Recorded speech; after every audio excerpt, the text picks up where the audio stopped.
quelque chose d'inédit est en train de se produire en ce moment même en mer des Caraïbes. Les États-Unis y déploient actuellement plus de moyens militaires qu'à aucun autre moment du XXIe siècle, et il s'agit de la plus grande concentration de puissance militaire américaine dans l'hémisphère occidental depuis l'invasion du Panama par leur pays en 1989. Cette fois cependant, l'armée américaine concentre ses forces juste à l'extérieur des eaux territoriales du Venezuela, sans doute le pays le plus hostile aux intérêts américains dans tout l'hémisphère occidental. Les États-Unis ont déployé 3 destroyers modernes de classe Arleigh-Burke lance-missiles guidés et un croiseur lance-missiles de classe Ticonderoga, ainsi qu'au moins un sous-marin d'attaque à propulsion nucléaire juste au large du Venezuela qui portent tous collectivement un paquet de frappes de plusieurs dizaines à plusieurs centaines de missiles de croisière Tomahawk. Si ces navires de la Navy ne suffisaient pas, ils ont aussi été rejoints par la 22e unité expéditionnaire des marines, composée du navire d'assaut amphibie USS Iwo Jima accompagné de ses 2 navires de transport et de soutien logistique. L'USS Iwo Jima en particulier est pratiquement un porte-avions miniaturisé qui a été photographié en route vers le Venezuela avec à son bord plusieurs avions d'attaque Harrier, hélicoptères d'assaut MV-22 Osprey et hélicoptères de levage lourd Sikorsky. Il peut également, avec ses 2 navires de transport et de soutien logistique, lancer de multiples aéroglisseurs et véhicules amphibies pour des assauts armés sur plage sous couverture aérienne. Plus de 2500 marines américains ont été déployés ici avec la 22e. Accompagnés d'environ 2000 marins appartenant aux équipages des destroyers, croiseurs et sous-marins. Et par-dessus toute cette puissance de feu, les États-Unis ont aussi déployé un vrai navire de combat littoral. L'USS Minneapolis-Saint Paul, portant le nombre total de bâtiments déployés dans le théâtre à 9 pour l'instant, tandis qu'au moins 10 chasseurs F-35 supplémentaires ont aussi été envoyés sur des aérodromes à Porto Rico. Le but officiellement déclaré par l'administration Trump pour ce déploiement massif près du Venezuela en ce moment est simplement de mener des opérations anti-narcotiques et d'arrêter le flux de drogue venant du Venezuela vers les États-Unis. Mais déployer des navires de guerre et des sous-marins nucléaires armés de Tomahawk, des avions Harrier, des F-35 et des milliers de marines prêts à un assaut sur plage apparaît totalement disproportionné pour ce type de mission contre des trafiquants qui utilisent le plus souvent rien de plus avancé que des vedettes rapides.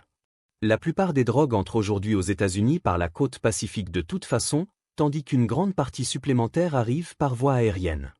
Rien de tout cela ne pourra être stoppé par la flottille qui s'assemble au large du Venezuela, ce qui a conduit à des spéculations massives selon lesquelles leur véritable objectif pourrait être de tenter un changement de régime au Venezuela à la place. En renversant leur président Nicolás Maduro, à peine quelques semaines avant que cette flottille ne commence à s'assembler, le gouvernement américain a doublé la prime qu'il avait placée sur la tête de Maduro de 25 millions à l'inédit 50 millions de dollars. La plus grosse prime que le gouvernement américain ait jamais mise sur la tête d'un seul individu dans l'histoire.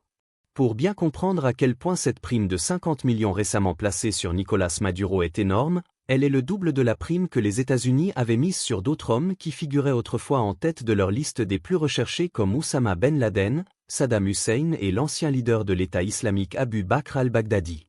Tous ceux-ci culminaient à seulement 25 millions chacun en comparaison. La prime américaine sur Nicolás Maduro aujourd'hui est ce qu'elle offrait autrefois pour Ben Laden et Saddam Hussein réunis. Et les États-Unis ne le reconnaissent pas non plus comme le président légitime du Venezuela. Et Maduro lui-même est loin d'être le seul homme au Venezuela à avoir une forte prime américaine sur la tête. Son ministre de l'Intérieur nommé Diosdado Cabello Rondon a désormais une prime de 25 millions placée sur sa tête aussi, égalant celle de Ben Laden. Son ministre de la Défense, le général Vladimir Padrino López, a une prime de 15 millions, tandis que son ministre de l'Industrie Tarek Zedan El Haissami Mada a une autre prime de 10 millions, représentant collectivement 100 millions de dollars de primes sur ces 4 seuls hauts dirigeants du gouvernement vénézuélien. En juillet, le mois avant que toutes ces primes ne soient dramatiquement augmentées, le président américain Donald Trump a signé une directive secrète qui autorisait l'armée américaine à employer la force contre les cartels latino-américains que son gouvernement avait désignés comme organisation terroriste, ce qui inclut l'organisation criminelle vénézuélienne la plus célèbre, le Tren de Aragua. Cette directive secrète a une nouvelle fois fait planer le spectre d'une interprétation XXIe siècle de la doctrine Monroe américaine, sa justification historique pour intervenir militairement dans les affaires des autres États des Amériques. L'administration Trump accuse Maduro et son cercle proche de diriger secrètement leur propre cartel de drogue appelé le cartel des soleils que l'administration Trump accuse encore de fournir un soutien matériel à la fois au train de Araga et au cartel de Sinaloa au Mexique dans leurs opérations de trafic de cocaïne et de fentanyl vers les États-Unis. Ainsi, l'administration Trump a fait désigner le cartel des soleils comme organisation terroriste également, ce qui est la justification que le gouvernement américain a utilisée pour étiqueter Maduro et son cercle comme narcoterroristes et placer d'énormes primes sur leur tête. Et cela pourrait aussi devenir le casus belli qu'ils utiliseront pour déclencher des attaques contre le gouvernement Maduro depuis la flottille qui s'assemble au large de leurs côtes. Il faut aussi noter qu'il y a énormément de controverses autour du cartel des soleils, y compris sur le fait de savoir s'il existe seulement. L'Argentine, le Paraguay, le Pérou, l'Équateur et la République dominicaine ont tous rejoint les États-Unis et déclaré le cartel des soleils organisation terroriste. Maduro lui-même nie qu'une telle organisation existe. Tandis que le président colombien de gauche Gustavo Petro a aussi publiquement rejeté l'existence du cartel et insisté sur le fait qu'il ne s'agit que d'un outil de propagande utilisé pour justifier le renversement du gouvernement vénézuélien. Plusieurs rapports internes américains semblent aussi contredire beaucoup des affirmations de l'administration Trump ici.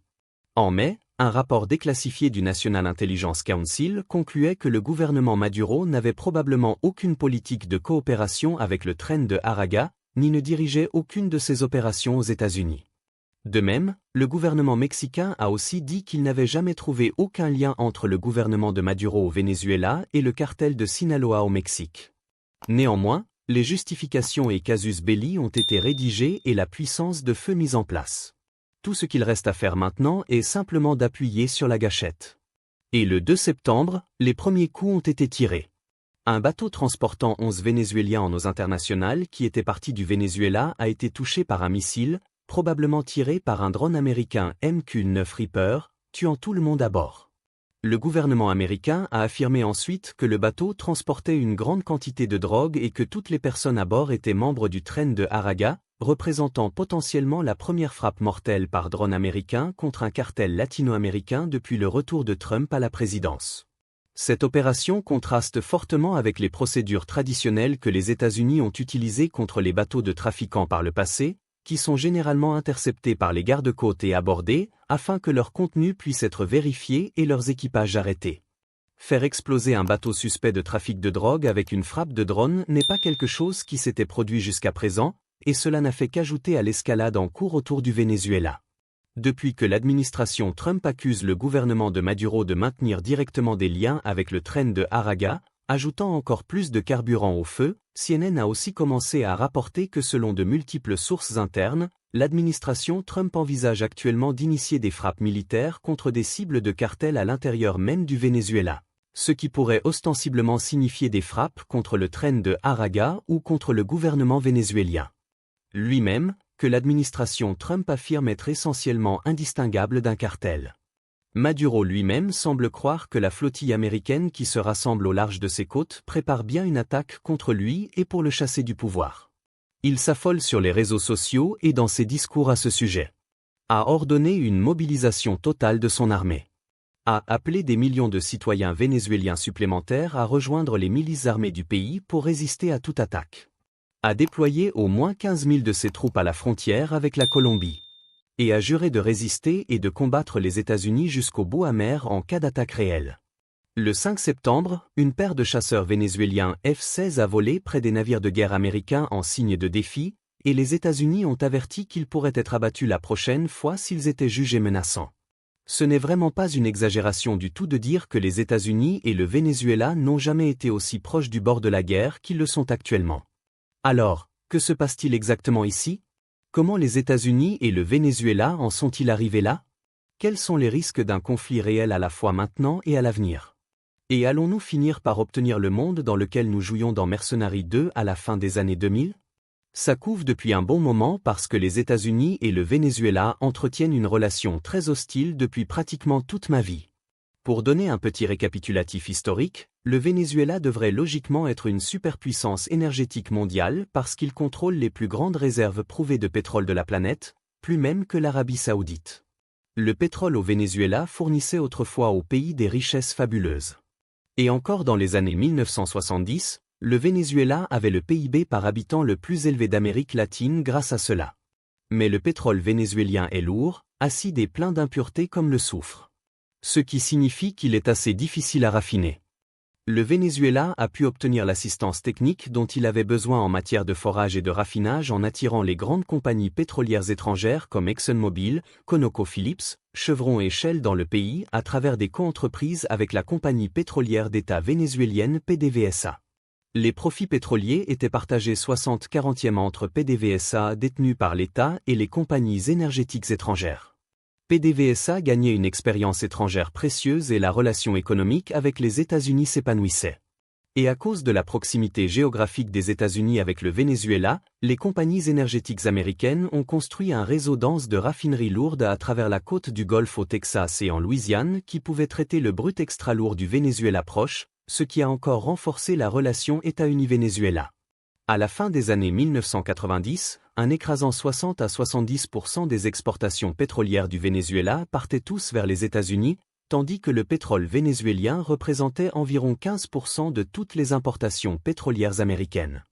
La plus grande source unique de n'importe quel pays dans le monde à l'époque. Mais l'énorme quantité d'argent qui affluait au Venezuela grâce à l'industrie pétrolière a ouvert la voie à une corruption débridée, une mauvaise gestion et une surdépendance. Entre 1972 et 1997, on estime qu'autant que 100 milliards de dollars ont simplement été détournés dans le pays par des responsables gouvernementaux désespérément corrompus. Pendant ce temps, le pétrole représentait un énorme 90% des exportations totales du Venezuela, jusqu'à 70% du budget opérationnel du gouvernement et jusqu'à 40% du PIB entier du pays, étouffant le développement de pratiquement tous les autres secteurs du pays. Dans les années 1980, le prix du pétrole s'est effondré d'environ 40 $ le baril en 1979 à seulement 10 à 12 $ le baril en 1986, ce qui a gravement blessé l'économie vénézuélienne non diversifiée. L'inflation et la dette dans le pays ont commencé à toutes deux monter en flèche à des niveaux insoutenables. Et en 1989, le gouvernement a accepté les termes d'un sauvetage financier du FMI qui incluait des mesures d'austérité fiscale sévères comme la diminution des subventions, des licenciements dans le secteur public, une dévaluation monétaire, et des augmentations des taxes et des taux d'intérêt. Furieux du fait que le gouvernement corrompu ait détourné des milliards de dollars à travers l'industrie pétrolière d'État puis ait laissé son propre peuple souffrir les conséquences à travers ces mesures d'austérité. Les résultats ont déclenché une vague d'émeutes mortelles à travers le pays et une forte augmentation du sentiment antigouvernemental. Chevauchant cette vague de révolte, un révolutionnaire nommé Hugo Chavez a tenté de lancer un coup d'État raté contre le gouvernement en 1992. S'est brièvement retrouvé en prison puis a finalement émergé victorieux à l'élection présidentielle du pays en 1998 après avoir fait campagne sur une plateforme politique explicitement socialiste avec des promesses qu'il allait redistribuer la richesse pétrolière de la nation afin d'aider à réduire la pauvreté et l'inégalité. Et ainsi a commencé l'expérience socialiste au Venezuela qui a duré des décennies depuis. Les politiques de Chavez, au moins initialement, ont réellement été assez réussies à réduire le taux de pauvreté du pays. Mais elles ont aussi mis en mouvement la chaîne d'événements qui finirait par mener à l'effondrement presque complet et catastrophique du Venezuela. La production pétrolière au Venezuela a culminé sous son mandat au début des années 2000. Mais après que les travailleurs de la compagnie pétrolière d'État PDVSA ont commencé à faire grève en 2002, il a simplement viré des milliers des travailleurs les plus expérimentés de la compagnie dans l'industrie plutôt que de céder à leurs demandes, ce qui a éliminé une énorme quantité de l'expertise technique et du savoir-faire du pays. Il a aussi pris des mesures pour presque complètement nationaliser toute l'industrie pétrolière du pays à travers des saisies d'actifs qui appartenaient aux compagnies pétrolières étrangères comme Exxon, Chevron et ConocoPhillips, ce qui a commencé à tendre énormément la relation du Venezuela avec les États-Unis et a mené à une réduction spectaculaire de l'investissement étranger dans le pays qui a blessé la capacité du Venezuela à garder ses propres raffineries et opérations en marche à long terme. À presque le même moment, il a aussi commencé à fournir du pétrole vénézuélien fortement subventionné à des États amis, en grande partie compagnons de gauche dans la région également, comme Cuba et le Nicaragua, ce qui a encore vidé les réserves stratégiques restantes du pays.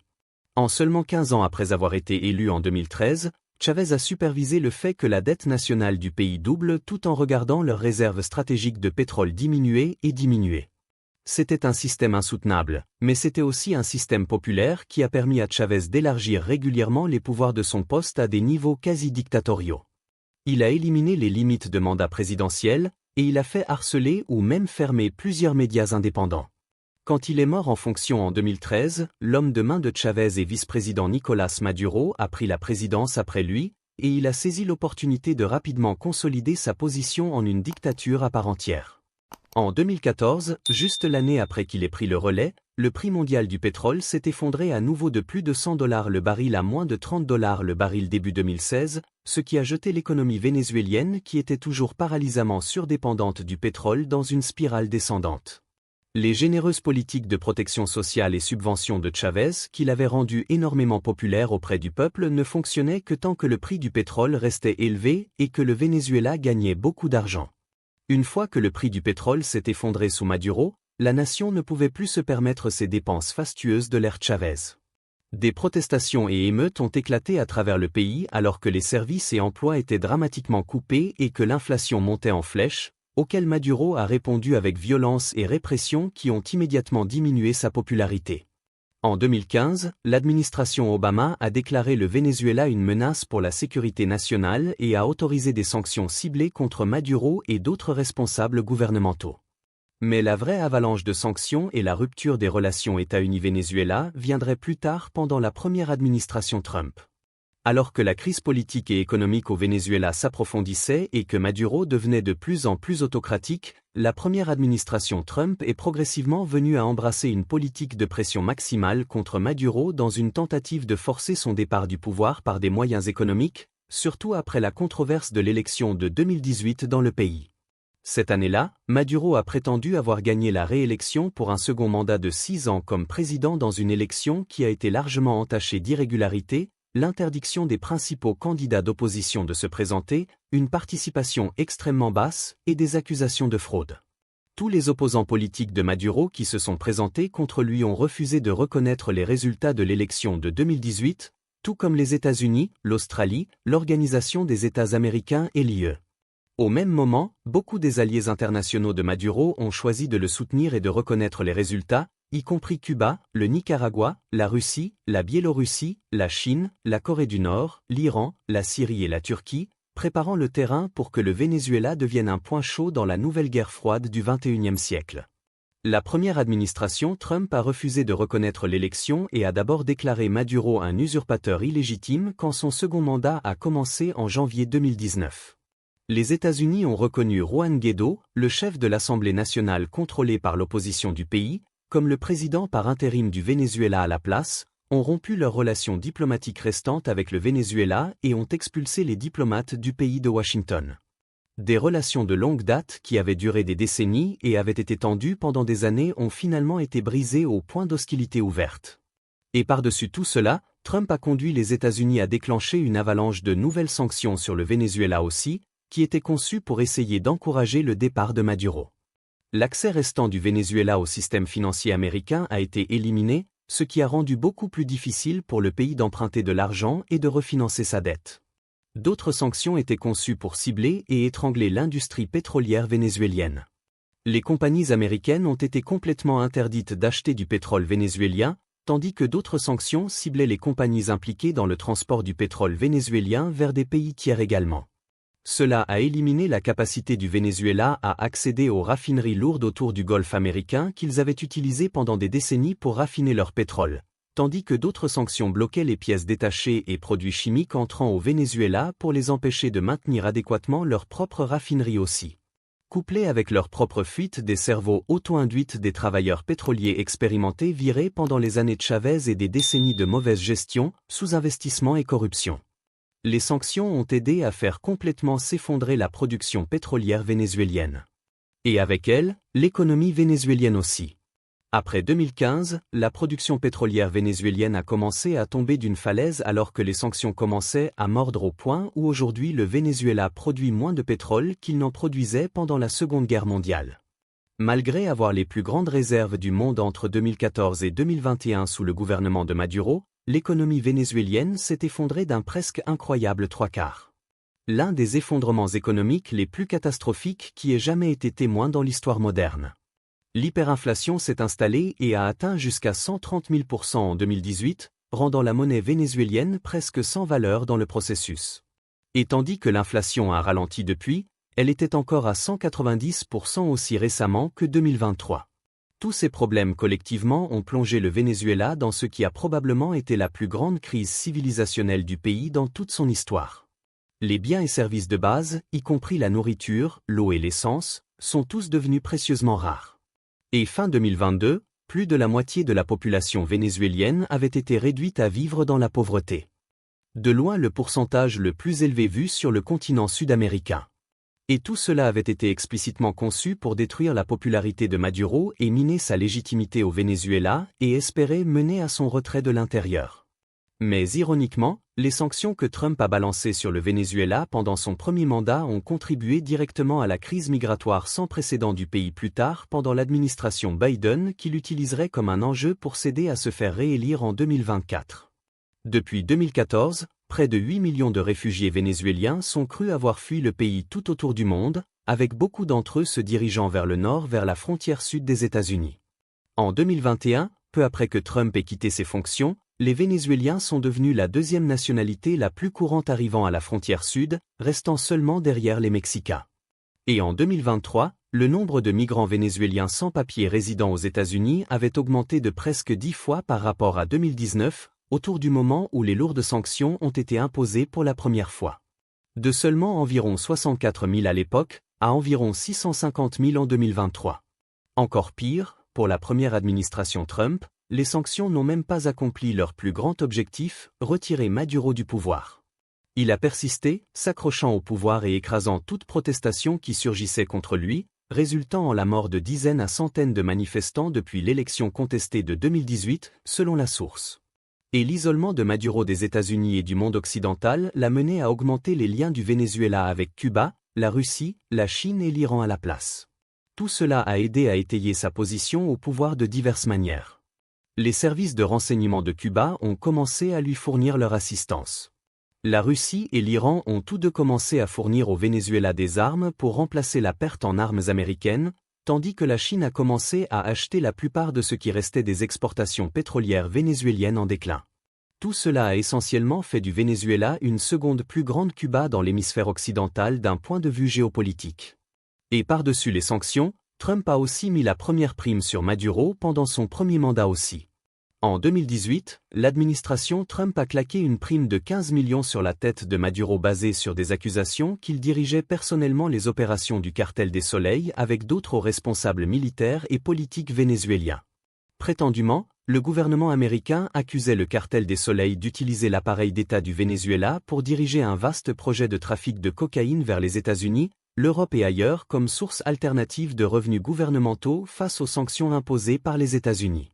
Ils ont encore accusé Maduro et le cartel des Soleils de collaborer avec les FARC en Colombie pour faire passer de la cocaïne aux États-Unis, une force de guérilla rebelle marxiste armée et organisation terroriste désignée par les États-Unis avec sa propre opération de trafic de cocaïne. Ainsi, les États-Unis ont étiqueté Maduro comme narcoterroriste et l'ont inculpé de trafic de drogue, blanchiment d'argent et conspiration, le considérant à la fois comme un usurpateur illégitime et un fugitif recherché plutôt que comme un président en exercice. Et puis entre les présidences Trump, Maduro a continué à faire des choses qui continuaient à énerver encore plus le gouvernement américain. Initialement, la nouvelle administration Biden a tenté d'assouplir la politique de pression maximale de Trump envers le Venezuela et de rouvrir l'engagement. Après que la Russie a envahi l'Ukraine début 2022, Biden a accepté de laisser Chevron redémarrer quelques-unes de ses opérations au Venezuela à nouveau afin d'aider à mettre plus de pétrole sur le marché et réduire les prix afin de blesser la Russie. Biden a aussi assoupli certaines des sanctions de Trump sur le Venezuela en échange de promesses politiques. Fin 2023, Biden a accordé aux Vénézuéliens la capacité de recommencer à exporter leur pétrole et gaz pendant une période de 6 mois en échange de la promesse de Maduro de tenir une élection présidentielle libre et juste l'année suivante en 2024, que l'administration Biden espérait réussirait à le retirer du pouvoir puisque la stratégie de pression maximale avait échoué. Mais presque immédiatement après avoir accepté d'organiser cette élection libre et juste, Maduro a décidé d'organiser un référendum dans le pays sur la question de savoir si le Venezuela devrait revendiquer environ 70% du territoire du Guyana voisin. partie d'une dispute territoriale de longue date qui remonte à l'ère coloniale. Toute cette situation a brièvement capturé l'attention du monde fin 2023 alors que les craintes montaient que Maduro pose les bases d'une invasion totale du Guyana pour revendiquer la zone disputée. S'il le faisait et réussissait, il saisirait aussi le contrôle de presque toute la zone maritime du Guyana et toutes ses réserves pétrolières offshore récemment découvertes qui sont majoritairement exploitées par ExxonMobil. On pense que le Guyana a 11 milliards de barils de réserves pétrolières offshore, presque équivalent aux réserves de l'Algérie membre de l'OPEP. Et parce que le Guyana n'a pas été brutalement sanctionné par les États-Unis comme le Venezuela et coopère généralement avec Washington, le Guyana produit maintenant à peu près autant de pétrole que le Venezuela, malgré des réserves globales bien moindres. En conséquence, le Guyana est devenu un composant majeur de la carte pétrolière et énergétique mondiale. Et la plupart de ces exportations pétrolières voyagent actuellement vers les États-Unis et l'Europe, aidant à maintenir les approvisionnements des nations occidentales, gardant les prix du pétrole bas avec plus d'offres et blessant la Russie et bénéficiant généralement au calcul géopolitique global de Washington. Une invasion vénézuélienne et saisie du territoire et des champs pétrolifères du Guyana ne serait jamais tolérée par les États-Unis, mais Maduro a tenu le référendum pour des raisons politiques internes aussi. Son gouvernement a accusé les leaders de l'opposition dans le pays d'essayer de saboter le référendum et a émis des mandats d'arrêt pour plus d'une douzaine d'entre eux pour trahison et conspiration, aidant à éliminer beaucoup de ses opposants les plus capables de se présenter à l'élection de 2024 du tout. Et donc frustrée, l'administration Biden a réimposé plusieurs sanctions américaines sur le Venezuela encore en avril 2024, juste avant l'élection présidentielle de juillet dans le pays, qui elle-même est devenue entachée de controverses, tout comme l'élection précédente de 2018 l'avait été. Maduro et son principal candidat d'opposition politique, Edmundo González, ont tous deux revendiqué la victoire dans l'élection. Mais Maduro a curieusement choisi de ne libérer aucun décompte de vote ni résultat tabulé qui prouve réellement sa revendication de victoire. Et a plutôt insisté sur le fait qu'il avait étroitement gagné l'élection avec juste un peu plus de 51% du total. González et l'opposition ont pendant ce temps revendiqué qu'ils avaient en fait gagné par un glissement de terrain et l'ont soutenu avec des preuves assez solides comme des feuilles de pointage officielles qui ont été collectées par des observateurs de scrutin d'une majorité des centres de vote qui montraient un soutien écrasant pour González. Les États-Unis avec presque tout le reste de l'hémisphère occidental, l'Europe, l'Australie, la Nouvelle-Zélande, le Japon et la Corée du Sud ont tous refusé de reconnaître les résultats de l'élection et ont choisi de reconnaître González comme le vainqueur et légitime président vénézuélien à la place. Tandis que la Russie, la Biélorussie, l'Iran, la Chine, Cuba et d'autres ont choisi de soutenir la revendication de Maduro et ont continué à le reconnaître comme le président du pays à la place. Des manifestations anti-Maduro ont éclaté à travers le Venezuela dans le sillage des résultats, que Maduro a utilisé l'armée pour écraser dans une répression massive qui a résulté en plus de 2000 arrestations et plus de 2 douzaines de morts. Le gouvernement de Maduro a plus tard émis un mandat d'arrêt pour González lui-même, qui a fui le pays en exil pour l'Espagne, où il reste toujours aujourd'hui, un an plus tard avec le soutien continu de l'UE et des États-Unis à la présidence vénézuélienne. Maduro était sans équivoque devenu un dictateur à part entière au Venezuela qui volait ouvertement des élections sans aucun souci des conséquences. Le score du Venezuela sur l'indice de perception de la corruption a correspondant plongé, tombant de plus de 40 places depuis 2005 au point où il est aujourd'hui classé comme le 3e pays le plus profondément corrompu sur Terre. Pire que même des pays comme la Syrie, l'Érythrée et la Corée du Nord. La politique de guerre économique et de sanctions de Trump pendant son premier mandat avait échoué à apporter le changement dans le pays et avait même échoué dans le sens où elle avait contribué à la crise migratoire à la frontière sud des États-Unis. Tandis que la politique d'engagement et de diplomatie de Biden avait échoué à apporter un changement également, Maduro était resté tout du long et si quelque chose était encore plus autoritaire et dictatorial, tandis que l'influence américaine dans le pays était régulièrement remplacée par l'influence russe, chinoise et iranienne à la place, donnant à certains des plus grands ennemis géopolitiques de l'Amérique une tête de pont dans l'hémisphère occidental. Dans les derniers jours de l'administration Biden en janvier 2025, il a fait augmenter la prime sur la tête de Maduro de 15 millions à 25 millions pour augmenter la pression encore plus. Et puis est venue la seconde administration Trump et un autre changement de tactique. Initialement, Trump a essayé de revenir aux politiques de guerre économique de son premier mandat en annulant les licences de Chevron pour faire des affaires dans le pays. Cette décision a été défendue par un secrétaire d'État, Marco Rubio, qui a longtemps été un faucon outspoken sur le Venezuela au sein de la politique de Washington. Mais elle a aussi été condamnée par d'autres partis au sein même du mouvement MAGA de Trump, comme par les intérêts du Big Oil et par des personnalités comme Laura Loomer, qui ont argumenté que le mouvement rendait les champs pétrolifères stratégiques du Venezuela à la Chine. En juillet, Trump a cédé à la pression croissante au sein de son propre parti et a permis à Chevron de continuer leurs opérations au Venezuela. Tandis qu'il tentait de négocier avec Maduro sur ses politiques de déportation impliquant les centaines de milliers de Vénézuéliens sans papier résidant aux États-Unis, Trump a envoyé son envoyé spécial, Richard Grenell, directement au Venezuela pour rencontrer Maduro en personne. Ils ont convenu qu'en échange d'une réduction de certaines sanctions, le Venezuela libérerait quelques otages américains et commencerait à accepter des vols de déportation de leurs citoyens des États-Unis. À travers le seul mois de juillet, le gouvernement américain a envoyé 9 vols de déportation au Venezuela. Un signe de à quel point Washington et Caracas coopéraient ensemble assez récemment. Cependant, Trump était aussi conscient de 3 choses. Sa propre politique de sanctions et d'isolement pour essayer de retirer Maduro du pouvoir pendant son premier mandat avait échoué. La politique de diplomatie et d'engagement de Biden avait échoué à retirer Maduro du pouvoir aussi. Et une nouvelle diplomatie et engagement de sa part étaient profondément impopulaires auprès de larges segments de sa propre base électorale, surtout parmi la communauté d'exilés cubains du sud de la Floride et son propre secrétaire d'État, Marco Rubio. Trump a probablement calculé qu'une autre tactique pour retirer Maduro du pouvoir ou le forcer à se plier était nécessaire sans escalader tout le chemin jusqu'à une guerre totale. Et donc pourquoi il a probablement décidé de recourir à un accès de diplomatie de la canonnière maintenant avec une directive secrète autorisant l'armée américaine à attaquer les cartels qu'il a désignés comme organisations terroristes son doublement de la prime sur la tête de Maduro à 50 millions et entoure les eaux territoriales du Venezuela de navires de guerre et de sous-marins sans même mentionner le fait d'avoir fait exploser le prétendu bateau du train de Araga en eaux internationales. Trump essaie d'appliquer encore plus de pression sur Maduro que quiconque ne l'a jamais fait avant d'obtenir débarrasser du pays de Maduro et le remplacer par un régime plus amical ferait plusieurs choses pour les intérêts américains.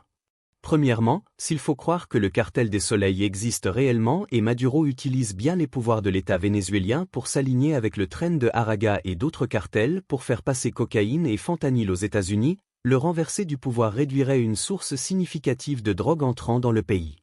Deuxièmement, retirer Maduro du pouvoir et le remplacer par quelqu'un de plus amical aux intérêts occidentaux enlèverait la menace territoriale vénézuélienne au Guyana et à tous ses champs pétrolifères. Tandis que cela aiderait aussi à redémarrer les activités des compagnies pétrolières occidentales au Venezuela même, qui après quelques années de réparation pourraient aider à remettre d'énormes quantités de pétrole vénézuélien sur le marché mondial à nouveau après des décennies d'absence et de négligence. Ce qui réduirait encore les prix mondiaux du pétrole et aiderait à soulager l'inflation et blesser l'économie russe et sa capacité à mener la guerre en Ukraine et ailleurs. Enfin, retirer Maduro du pouvoir enlèverait une base d'opérations croissante pour les principaux adversaires des États-Unis dans l'hémisphère occidental. La Russie a annoncé des plans pour commencer à construire une grande usine de munitions au Venezuela et a vendu des milliards de dollars d'armes au pays et a été rumoré à considérer installer des missiles hypersoniques à capacité nucléaire archnique sur le territoire vénézuélien également, bien que cela soit jusqu'à présent non substantié. Pendant ce temps, il y a aussi eu une quantité significative de coopération militaire en cours entre le Venezuela et l'Iran également, construite sur leur opposition mutuelle aux États-Unis. Le Venezuela s'est prétendument permis d'être utilisé comme point d'entrée pour le Hezbollah dans la région plus grande de l'Amérique latine et les deux sont connus pour avoir collaboré sur la technologie des drones pendant des années maintenant. Juste l'an dernier en 2024, le Venezuela a dévoilé un nouveau drone kamikaze qu'ils appellent le Zamora V1, qui est basé sur le même célèbre drone Shahed 136 qui a été utilisé extensivement par l'armée russe en Ukraine. Jusqu'à présent, le Zamora V1 est beaucoup plus primitif que le Shahed 136 avec une portée beaucoup plus courte et une charge explosive beaucoup plus petite. Mais si les Vénézuéliens arrivaient à le mettre au niveau avec une aide supplémentaire des Iraniens, ils pourraient éventuellement utiliser les drones en essaim pour attaquer des cibles stratégiques aussi loin que la Floride et le canal de Panama, ce qui est probablement une capacité que les États-Unis n'aimeraient pas qu'un adversaire comme le Venezuela possède. Avec tout cela dit cependant, le nombre d'actifs militaires que Trump a jusqu'à présent déployés autour du Venezuela ne sont pas suffisants pour une invasion à part entière dans le pays. Mais ce n'est probablement pas ce que Trump veut faire de toute façon. C'est toujours le plus grand déploiement outre-mer d'actifs militaires américains dans l'hémisphère occidental depuis l'invasion du Panama de 1989. Mais le Venezuela en 2025 n'est pas la même chose que le Panama en 1989. À l'époque, les États-Unis avaient de même inculpé le dictateur du Panama, Manuel Noriega, pour accusation fédérale de trafic de drogue et avaient décidé d'envahir le pays afin de le retirer et l'arrêter. Mais cette opération impliquait près de 30 000 troupes américaines, beaucoup d'entre elles étaient déjà stationnées directement au Panama près de la zone du canal de Panama à l'époque où il existait encore.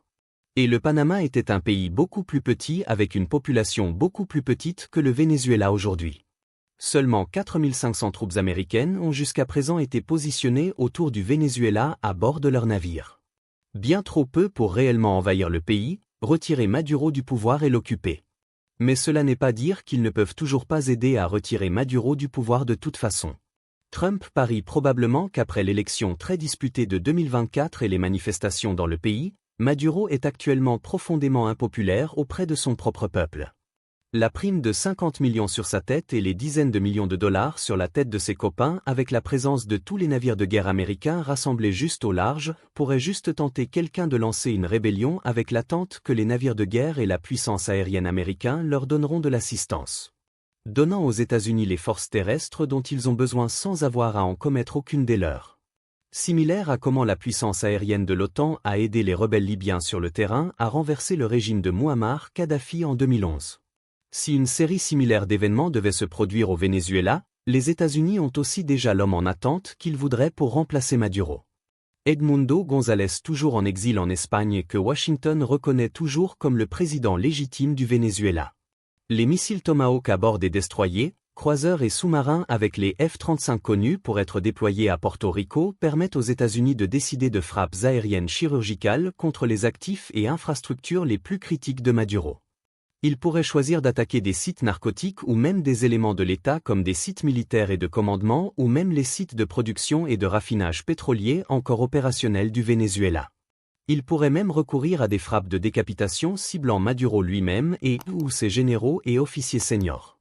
L'unité expéditionnaire des marines, bien que pas assez grande pour assaillir les plages et marcher tout le chemin jusqu'à Caracas et arrêter Maduro seul, pourrait aussi être utilisé dans un raid plus limité sous couverture aérienne extensive pour tenter un arrêt et extraction de Maduro sous certaines circonstances. Comme dans l'événement d'une rébellion majeure et son chaos associé dans le pays, faire quelque chose comme cela serait loin d'être sans précédent pour Trump et représenterait en fait sa manière préférée de déployer la puissance militaire américaine. Pendant sa première administration, il a ordonné des frappes de missiles Tomahawk contre le régime d'Assad en Syrie en 2017. Il a ordonné un raid de forces spéciales en Syrie en 2019 qui a tué le leader de l'État islamique. Et il est récemment venu à la lumière qu'il a aussi autorisé un raid raté de Navy SEAL en Corée du Nord qui a résulté en 3 civils nord-coréens tués. En 2020, il a autorisé une frappe de drone en Irak qui a assassiné le commandant militaire le plus senior de l'Iran. Et déjà en 2025, il a lancé une campagne mer et air contre les Houthis au Yémen et a ordonné un raid de bombardiers B-2 sur l'Iran qui a fait exploser les sites de recherche nucléaire les plus critiques de l'Iran. Trump n'aime pas s'impliquer dans de grandes guerres terrestres. Mais il aime employer des frappes aériennes chirurgicales et des raids. Et les forces qu'il a rassemblées juste à l'extérieur du Venezuela pourraient correspondre à ce schéma de lui avec des frappes limitées contre le régime de Maduro lui-même ou contre le train de Araga et d'autres cibles de cartels. Pour vous donner une idée des capacités actuelles de l'armée vénézuélienne, considérez le sort du bateau de patrouille de la marine vénézuélienne, le Neuada, en 2020. Tout en opérant en eaux internationales, le Neuada a tenté d'intercepter un navire de croisière appelé le RCGS Resolute. Les Vénézuéliens ont tiré des coups de semonce et ont ordonné au Resolute de les suivre jusqu'à un port au Venezuela avant qu'ils ne heurtent leur navire avec le Resolute et secouent le même sans que personne sur le Resolute n'ait rien fait du tout. Maduro lui-même a ensuite dénoncé le capitaine du Resolute comme un pirate et un terroriste. Tandis que le ministre de la Défense vénézuélien a décrit ce qui s'était passé comme un acte d'agression impériale de la part du Resolute, un navire de croisière. Le Venezuela a quelques chasseurs, tanks, navires de guerre et sous-marins et leurs drones assistés par l'Iran. Mais les sanctions qui leur ont été imposées pendant des années les ont empêchés d'acquérir des pièces détachées et d'effectuer l'entretien de routine sur beaucoup d'entre eux. Et tandis que le Venezuela est connu pour avoir le système antiaérien S-300 produit par la Russie qui date des années 2000, il est probable que les chasseurs F-35 américains plus modernes qui sont actuellement à Porto Rico pourraient échapper à leur détection. Tandis que les S-300 auraient aussi du mal contre les missiles de croisière Tomahawk également. Si Trump donne l'ordre à la flottille de commencer à lancer des attaques aériennes sur des cibles à l'intérieur du Venezuela lui-même plutôt que de simplement les limiter aux trafiquants de drogue en eaux internationales, il y a probablement peu que Maduro pourrait réalistement faire pour réellement les arrêter. Que cela résulte en une rébellion ou le retrait de Maduro du pouvoir, cependant, est une chose complètement différente. Il y avait de grands espoirs au sein d'Israël et des États-Unis que la campagne de bombardement aérien lancée contre l'Iran plus tôt cette année mènerait à une rébellion qui renverserait le régime iranien aussi. Mais cela ne s'est jamais matérialisé. Et si quelque chose, des bombes étrangères tombant sur le sol iranien n'ont fait que solidifier l'autorité du régime avec son peuple. Il n'y a aucune garantie que des attaques sur le Venezuela feraient rien de différent. Et puis même si ça finit par marcher comme prévu et que Maduro finit par être retiré, il n'y a aucune garantie de ce que le chaos qui s'ensuivrait au Venezuela pourrait produire. Renverser Kadhafi en Libye et Saddam en Irak a tout de mené à des décennies de chaos dans ces pays. Et des acteurs armés non étatiques en Colombie comme l'ELN, qui ont une influence extensive au Venezuela, pourraient capitaliser sur le chaos produit de manières imprévisibles et potentiellement indésirables. Le Venezuela pourrait finir par se développer en une situation comme en Colombie voisine, qui a connu un conflit de bas niveau constant entre diverses milices non étatiques et groupes armés pendant le demi-siècle passé maintenant. Intéressant, juste avant que je sorte cette vidéo, le gouvernement vénézuélien a commencé à accuser les États-Unis de mener des vols de renseignements contre eux à travers la région des Caraïbes. Le ministre de la Défense vénézuélien, qui a cette prime active de 15 millions sur sa tête émise par le gouvernement américain, a déclaré que les opérations américaines de renseignement et de reconnaissance, y compris les vols espions contre le Venezuela, avaient triplé à travers le mois d'août. Cela a mené le ministre de la Défense à revendiquer que les États-Unis cherchaient une justification pour une intervention armée au Venezuela pour retirer Maduro du pouvoir. Et depuis, un des navires de guerre de la Navy américaine aurait arraisonné un bateau de pêche vénézuélien à l'intérieur même des eaux du Venezuela. La première opération apparente de recherche est saisie par la force navale qui s'est rassemblée dans la région. J'ai été un utilisateur de longue date de Ground News et je suis partenaire avec eux depuis 2022 parce que c'est un produit auquel je fais confiance pour me donner les informations dont j'ai besoin pour mieux comprendre comment une histoire est encadrée et le contexte derrière elle. Ground News est un site et une app sur une mission pour nous donner la transparence que nous cherchons dans les nouvelles. Ils tirent des milliers d'articles chaque jour de partout dans le monde dans un seul endroit pour nous montrer comment les différents organes couvrent la même histoire. Donc pour chaque histoire, vous avez une répartition visuelle du billet, fiabilité et structure de propriété de chaque source qui rapporte. Laissez-moi vous montrer comment ça marche. Sur Ground News, vous pouvez voir que plus de 250 organes de presse couvrent cette histoire avec la majorité penchant à gauche et au centre. Et si je descends, je peux voir chaque organe qui a rapporté sur l'histoire. Le Venezuela et les sources penchant à gauche ont appelé la saisie du bateau de pêche illégal et l'ont décrite comme un raid hostile qui a violé la souveraineté nationale du Venezuela, tandis que le gouvernement américain et les sources penchant à droite l'ont souligné comme une action nécessaire de l'application antidrogue américaine et une saisie justifiée dans un contexte de loi et ordre. Cette histoire était aussi un blind spot pour les gens qui lisent des sources penchant à droite. Ground News a une fonction entière qu'ils appellent le Blind Spot Feed pour s'assurer que vous ne manquez aucune histoire qui est rapportée de façon disproportionnée par un côté du spectre politique, comme celle qu'on vient de voir. J'utilise Ground News tous les jours et comme outil de recherche critique pour mes vidéos. Je trouve ça crucial dans l'environnement médiatique de plus en plus polarisé d'aujourd'hui. Et en tant que spectateur de ma chaîne, je pense que vous le trouveriez extrêmement précieux aussi. C'est pourquoi j'ai partenariat avec Ground News pour vous obtenir 40% de réduction sur leur plan Vantage d'accès illimité si vous vous abonnez par le lien en bas dans ma description à ground.news, Realiflore ou en scannant le QR code qui est ici sur votre écran aussi. C'est le même plan que j'utilise. Ground News et moi partageons la même mission. Et en les checkant, vous soutiendrez aussi ma chaîne aussi. Et comme toujours, merci beaucoup d'avoir regardé.